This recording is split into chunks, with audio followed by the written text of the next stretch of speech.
Au dernier Trad Powwow, j'ai pu constater combien de grimpeurs pratiquent d'autres sports, entre autres, ce que je vais vous parler aujourd'hui, la course à pied.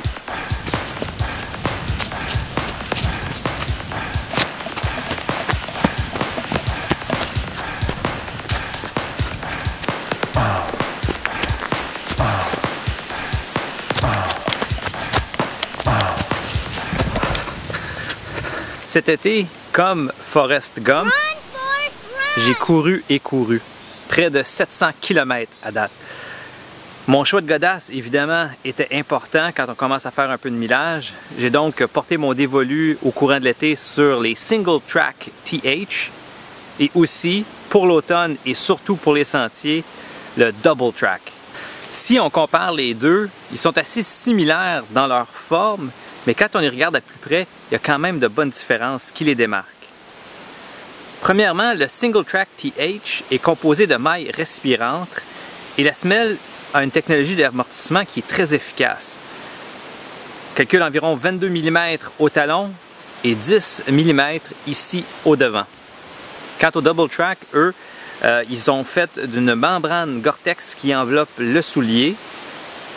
De plus, l'épaisseur du système d'amortissement est un petit peu plus épaisse, 24 mm à l'arrière au talon et 12 mm ici à l'avant. On remarque aussi un système de support plantaire au talon. Dans les deux cas, le soulier est conçu afin de corriger la surpronation du coureur. La surpronation, c'est un peu quand on court trop fortement sur l'arche intérieure du pied. C'est bien beau tout ça, la théorie, mais qu'est-ce que ça veut dire dans la vraie vie? Dans le cas du Single Track, j'ai surtout apprécié sa légèreté.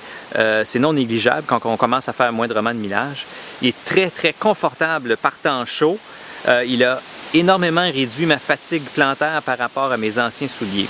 Cependant, dans les sentiers rocailleux, la semelle étant très mince, on a tendance à sentir beaucoup la roche sous le pied. C'est pour ça que le Double Track est beaucoup plus approprié, semelle plus épaisse, un petit peu plus rigide.